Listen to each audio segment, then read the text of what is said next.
When Kate and I first moved into our new house in the suburbs, everything seemed perfect.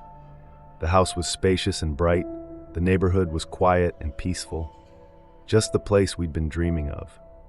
On the day we moved in, the neighbors helped us carry boxes, and everything felt welcoming and serene. But that tranquility only lasted for about a week. One night, around 2 a.m., I was sound asleep when I heard a soft knock at the front door. The sound was faint, like someone was carefully tapping. I thought I might have been dreaming, but then it came again, clear enough to wake me up. Kate stirred next to me and whispered, "Did you hear that?" I nodded and got up, pulling on my slippers to go check. I figured it might be a neighbor in need or someone knocking on the wrong door by mistake. However, when I opened the door, there was no one there. The street was empty, illuminated only by the dim glow of streetlights. Not a single sign of movement. I stood there for a moment, staring out into the darkness, an uneasy feeling starting to creep in. After a while, I went back to bed and told Kate there was no one outside. She seemed reassured, but I could tell she was still a bit unsettled. We fell back asleep, thinking it was just an odd occurrence. The next few nights passed without incident, and we began to forget about it. But then, a few days later, the knocking came again. This time it was at 3 a.m., a little louder than before. The same soft but deliberate taps, as if someone wanted to be heard but didn't want to wake the whole neighborhood. Kate nudged me, her voice tense. "You need to go check again. Something's not right." I got out of bed, feeling a bit more irritated this time. I went downstairs and opened the door, but just like the first time, there was nothing. No one. The street was completely still. The only sound was the breeze rustling the trees. After that night, things took a strange turn. The knocking became more frequent. But it wasn't just at the front door anymore. We began hearing it at different parts of the house. The windows, the garage door, even the bedroom window. At times, I would wake up in the middle of the night to hear a faint tapping on the window, like someone's knuckles gently knocking on the glass. I'd go to check, but each time I'd pull back the curtains, there was nothing but darkness. Kate was growing increasingly anxious, and she started having trouble sleeping. She would lie awake, tense, expecting the next knock. We tried to rationalize it, convincing ourselves it might be a prank, or maybe something natural like the wind. But the more it happened, the less sense it made. And then came the night when it all escalated. It was around 1:30 a.m. I had just fallen asleep when the front door was hit with a loud, violent banging. This wasn't the quiet tapping we had heard before. This was forceful, rapid, like someone urgently trying to get in. Kate bolted upright in bed, screaming for me to check what was going on. My heart pounded as I rushed downstairs, half expecting to find someone breaking in. But again, when I flung the door open, there was no one. Just the empty street and a chilling silence. I stood in the doorway, scanning the surroundings, but the sense of being watched was overwhelming. Then I heard Kate scream from upstairs. I sprinted back up to the bedroom and found her standing in the middle of the room, her face pale and full of terror, pointing at the bedroom door. The door was slowly, silently swinging open. But there was no one there. The room was empty, yet we had locked that door before going to bed, I was sure of it.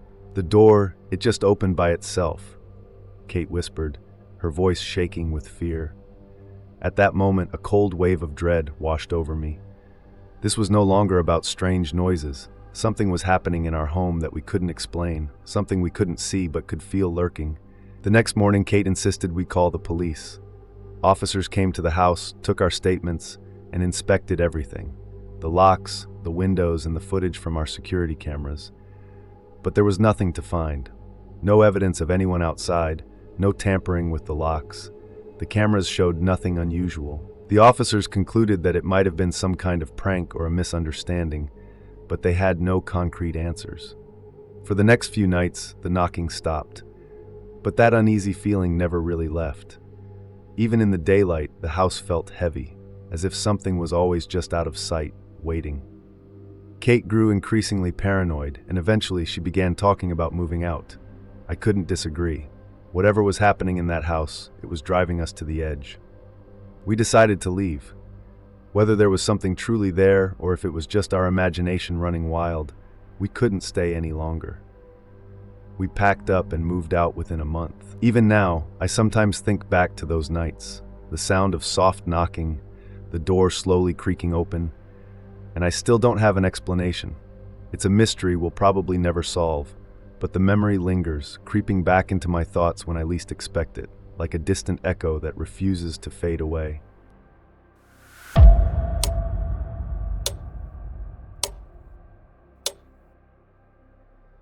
After I retired, I decided to move into a smaller, older house on the outskirts of town. It was quiet, and I liked the charm of the place. Its wooden floors, the vintage kitchen, and the small but well-kept garden in the back. It felt perfect for me, a peaceful place to spend my days. But soon after settling in, something odd started happening. The faucet in the kitchen wouldn't stop dripping. At first, I didn't think much of it, just a small, persistent drip. I figured the pipes in this old house might need some work, so I called a plumber. The plumber came out, checked the pipes, the faucet, everything. He told me it was in good shape, no leaks, no issues. He tightened the faucet and assured me it wouldn't drip anymore. I was relieved, thinking it was just one of those things that come with older houses. But that night, after I'd gone to bed, I woke up around 2 a.m. to the sound of dripping water. Drip, drip, drip. The same slow, steady sound coming from the kitchen. I got up, walked down the hall, and found the faucet running again, just a slow stream of water flowing into the sink. I turned it off, making sure the handle was tight, then went back to bed, telling myself maybe I hadn't closed it all the way earlier. The next night, the same thing happened. I went to bed, and a few hours later, I was woken up by the familiar sound of dripping. This time, the faucet was completely off when I went to bed, I was sure of it. Yet, once again, there it was, dripping in the silence of the night. I checked the sink, the pipes, everything, still no sign of any problem. I twisted the faucet as hard as I could and went back to bed. This became a regular occurrence. Every night, without fail, the faucet would start dripping. It always happened around the same time, between 2 and 3 a.m. I could almost set my watch to it. During the day, it never happened, and the faucet worked perfectly. But at night, it would turn on by itself. Sometimes it would be just a few drops, other times, a steady stream. I began to feel a creeping sense of unease. Why only at night? Why always at the same time?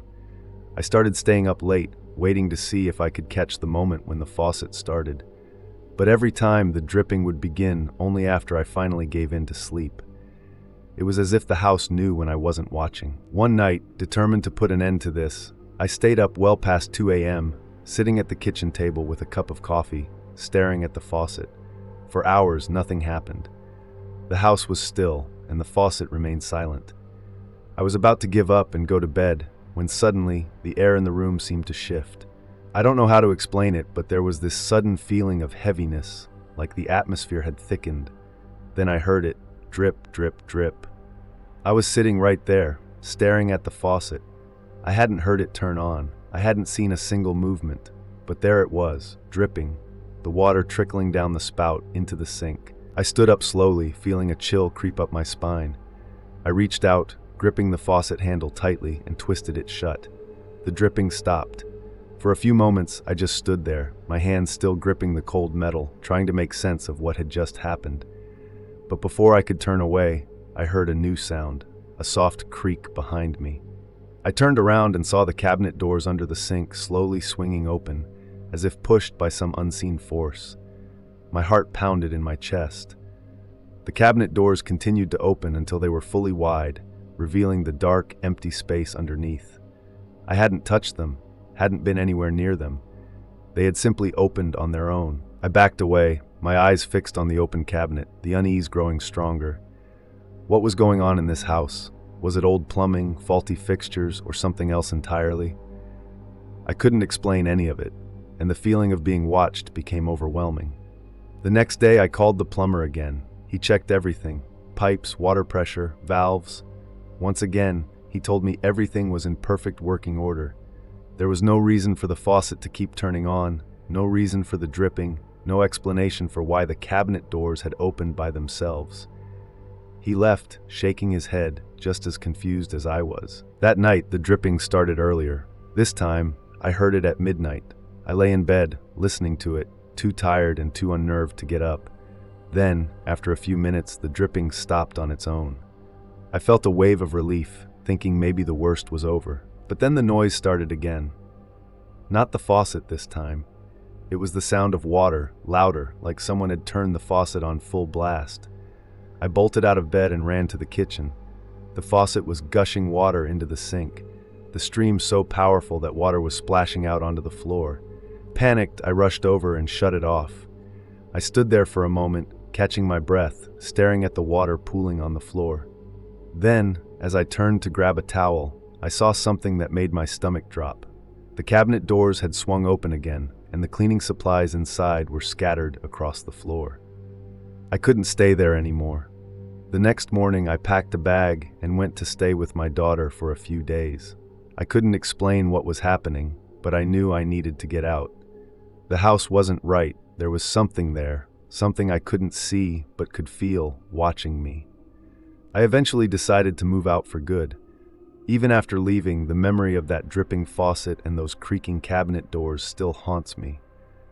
To this day, I don't know what caused it. Maybe it was just an old house with quirks, or maybe it was something else, something I'll never understand.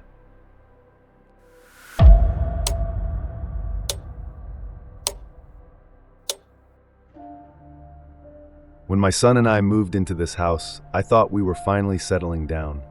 As a single mom, finding a spacious and cozy place in the suburbs meant a fresh start for us. The house was big enough for my son to play, and the neighbors seemed friendly. It felt like a new chapter in our lives, until the strange things started happening. At first, I chalked it up to exhaustion. Moving is chaotic, and losing a few small items is to be expected. The first thing to disappear was the house key.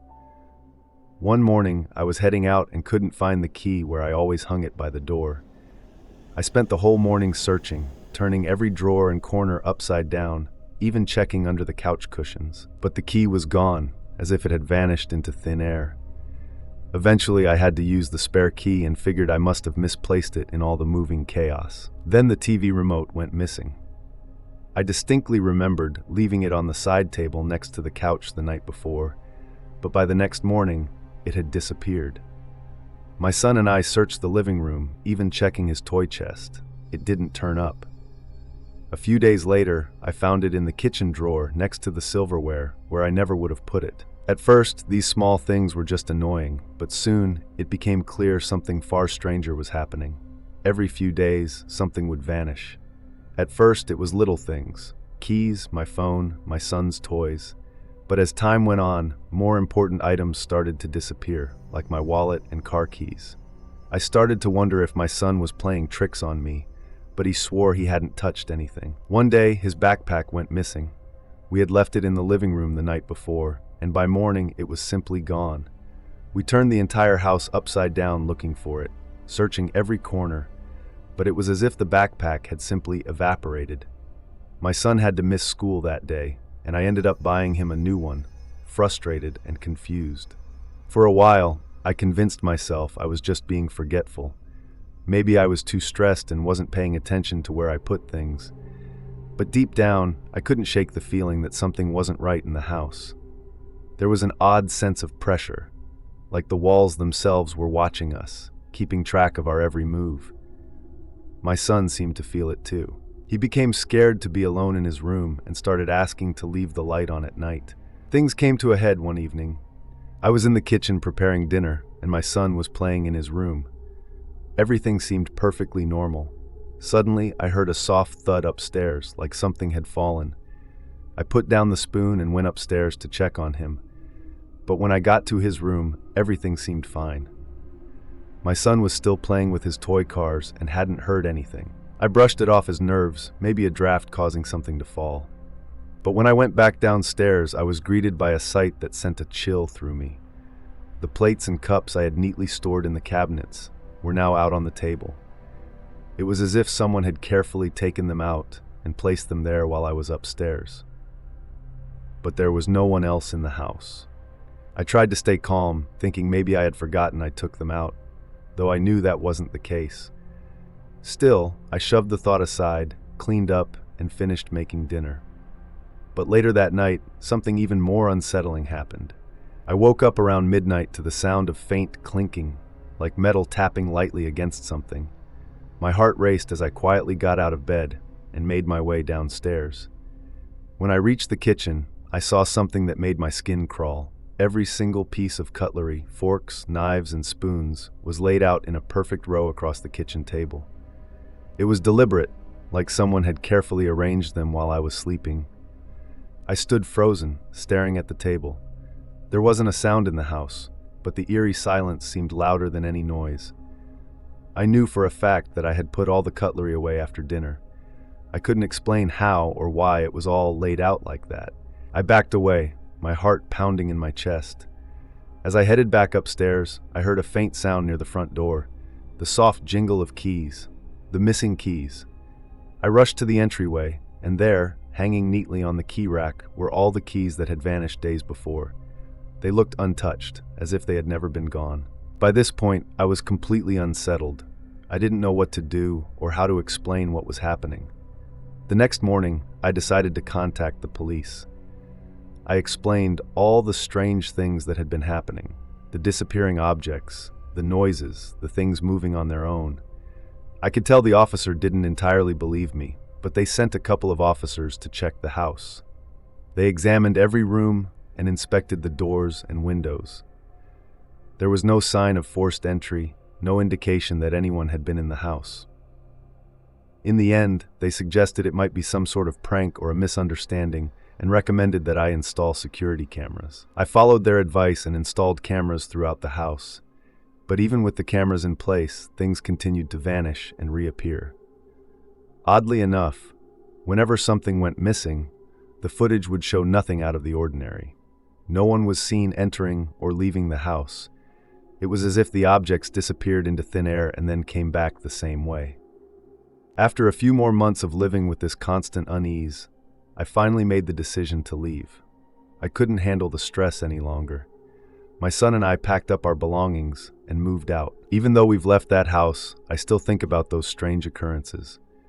The disappearing and reappearing objects remain a mystery that haunts me to this day. I'll never understand what happened in that house, but I know I'll never forget it. The feeling that something unseen was there with us, watching, waiting, it's something that still sends chills down my spine. That's today's story. If you enjoyed it, please like, subscribe to my channel, and turn on the notification bell. Thank you for watching, and see you next time.